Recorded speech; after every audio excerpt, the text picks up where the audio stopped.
A gente volta a um tema que já tratamos aqui no Jornal Jovem Pan. O Google pediu desculpas depois de um falso alerta de terremoto enviado na última madrugada para celulares em São Paulo e no Rio de Janeiro. O aviso indicava um tremor de até 5,5 de magnitude, com epicentro a 55 quilômetros de Ubatuba, no mar do litoral norte aqui de São Paulo. Sobre esse assunto, nosso convidado é o geofísico do Serviço Geológico do Brasil, Marcos Ferreira. Senhor Marcos, como vai? Muito obrigado pela atenção, pela gentileza. Boa noite. Boa noite, muito obrigado aí pelo convite. Estou aqui para responder as perguntas que vocês tiverem. Bom, claro que esse foi um fato muito curioso, mas eu imagino, quando alguém recebe no celular um alerta de terremoto no Brasil, o senso comum é que nós não temos terremoto aqui no Brasil, temos algo que possa, pelo menos, ser parecido com alguma coisa de tremor de terra, mas nada muito grave como se vê em outros países. O que é possível falar sobre esse caso que chamou a atenção? Isso provoca algum tipo de pânico? De que maneira que a gente pode analisar isso?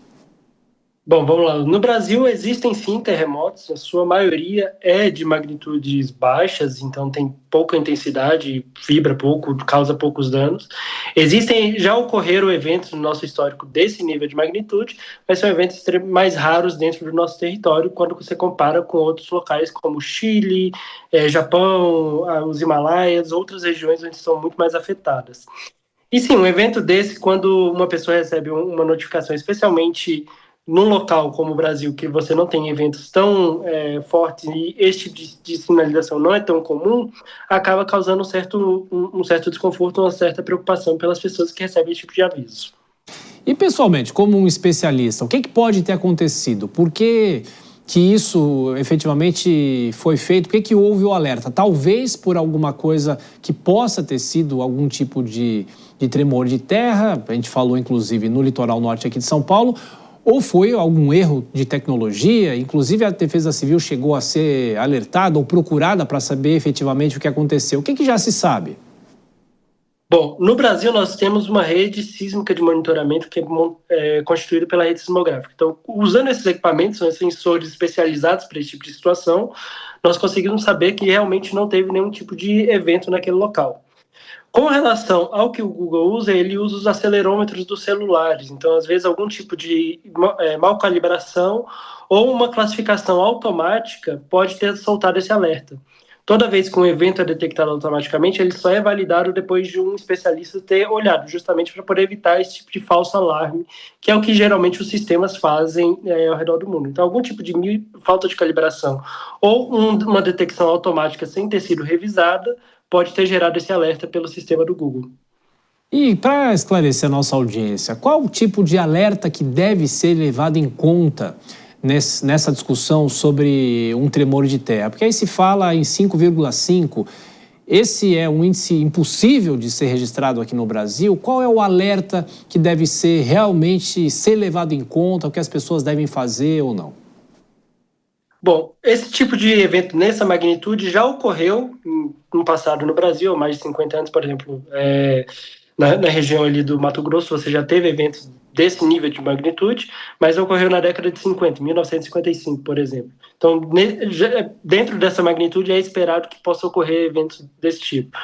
Numa situação que a pessoa esteja sobre ocorrer no evento, ela tem que procurar locais onde ela esteja mais segura, ou seja, ficar longe de janelas que podem quebrar, longe de objetos que podem cair. Então, ficar abaixo de batente de porta, embaixo de uma mesa que seja resistente para poder, caso caia alguma coisa, e evitar sair descontrolado, descendo escadas ou coisas do tipo, porque às vezes no processo de tentar evacuar algum local pode acabar tendo algum tipo de acidente justamente pela muvuca que pode ocorrer.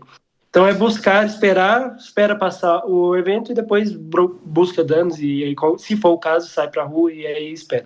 Mas no Brasil nós não temos eventos tão fortes assim, embora nesse nível de magnitude, possa ocorrer, já ocorreu também. E Marcos, uma última questão, não é todo dia que a gente entrevista aqui na Jovem Pan um geofísico, até uma curiosidade como jornalista, a escala Richter não existe mais, foi desativada ou ainda existe? Por que não se cita mais a escala Richter? Escala Richter, na verdade, ela é só uma das formas de você avaliar. Ela é calculada de uma maneira muito específica que foi montada lá na região da Califórnia. se tornou mundialmente conhecida. Mas o que a gente chama o que a gente fala de magnitude nada mais é do que uma forma de como a gente quantifica a quantidade de energia liberada. E aí vocês podem entender de uma forma bem simplificada que qualquer escala dessas pode ser entendida como uma similar a Richter, mas não tem muita diferença. O importante são os números. Então, por exemplo, um evento de magnitude 5, ele tem 10 vezes menos energia, 30 vezes menos energia do que um evento de magnitude 6 e por aí vai. Então, se eu for subir nessa escala, quanto maior ela for, maior a quantidade de energia liberada naquele momento da ruptura, e aí as ondas vão acabar trafegando mais e fazendo mais vibrações, etc, etc. E, pelo que se sabe, qual foi o máximo já de registro de um tremor de terra? E se você tem informação de onde foi, qual foi a escala maior já atingida? O maior evento ocorreu em Valdívia, na região do Chile. Ele, se não me falha a memória agora, foi 9,5, 9,6. Então, foi um evento que ocorreu ali naquela região, que é uma região onde você tem um encontro da placa de Nazca com a placa sul-americana, que é onde nós estamos. Então, ali é uma região que é uma das regiões mais ativas do mundo e ocorre tremores com magnitudes extremamente altas e tremores nesse nível, por exemplo, 5,5, praticamente todos os dias tem algum evento ali naquela região. Perfeito. Conversamos com o geofísico do Serviço Geológico do Brasil, Marcos Ferreira. Muito obrigado, viu, pelos esclarecimentos e até uma próxima vez. Um abraço. Obrigado, ficamos à disposição.